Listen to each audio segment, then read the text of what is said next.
आज भी लड़का लड़की में भेदभाव क्यों हो रहा है, इसको लेकर हमारे संवाददाता हरदेव कटारिया ने पूर्वी राजस्थान के बालिका शिक्षा के क्षेत्र में और महिला शिक्षा संस्थान आर्य महिला विद्यापीठ भुसावर में महिलाओं से बातचीत की है। सुनिए एक बार।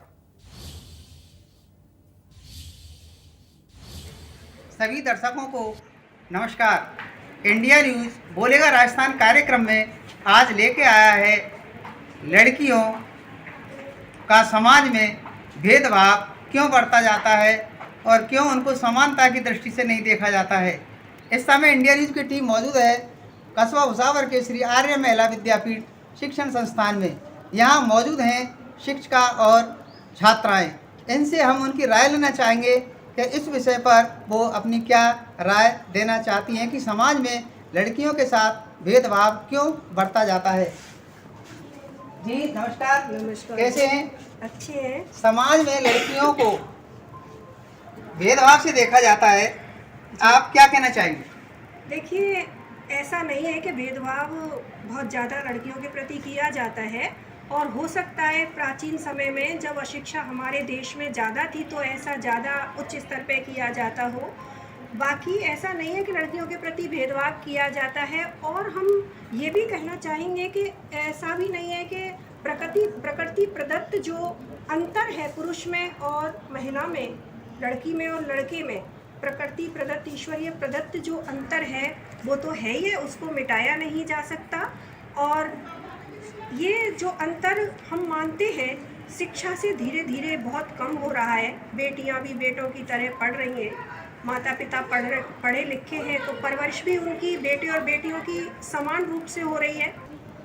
लड़कियां लड़कों से कम नहीं है, आज ऊंचाइयों पर पदों पर बैठी हुई हैं। कोई इंजीनियरिंग किया है, कोई और विशेष सामाजिक स्तर से अच्छी योग्यताएं हासिल कर रही हैं। क्या कहना चाहेंगे आप?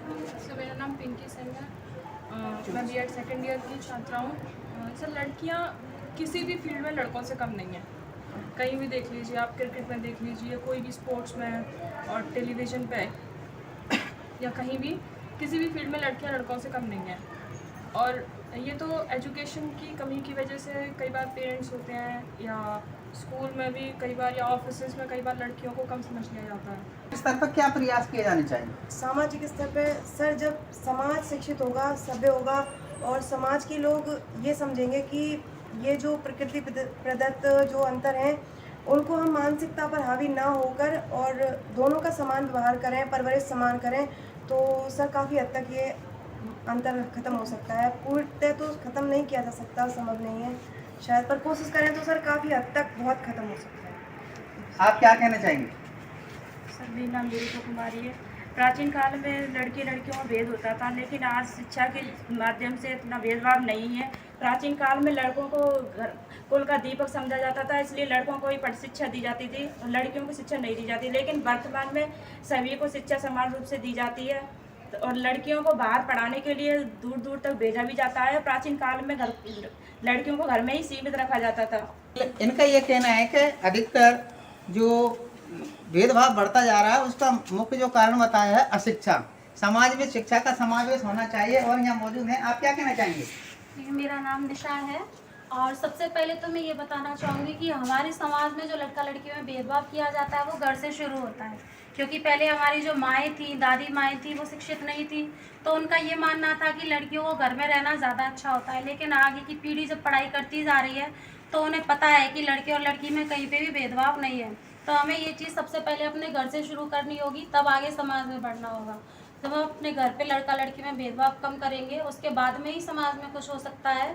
और यही कारण है कि आज के टाइम पे शिक्षा की वजह से ही लड़का लड़की में भेदभाव कम हो पा रहा है। आप क्या कहना चाहेंगे? नमस्कार।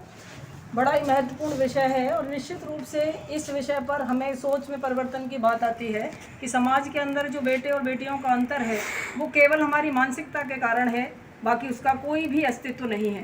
केवल बायोलॉजिकल कारण होने के कारण हम उनमें अंतर नहीं कर सकते। प्रकृति का जो संचालन है, जो अस्तित्व है, वो दोनों ही तत्वों के कारण है, दोनों की बराबर की भागीदारी है, चाहे वो लड़की है और चाहे वो लड़का है। इसको दूर करने के लिए केंद्र सरकार, राज्य सरकार, NGOs, विद्यालय स्तर पर इसको बहुत प्रयास किया जाता है। इंडिया न्यूज़ के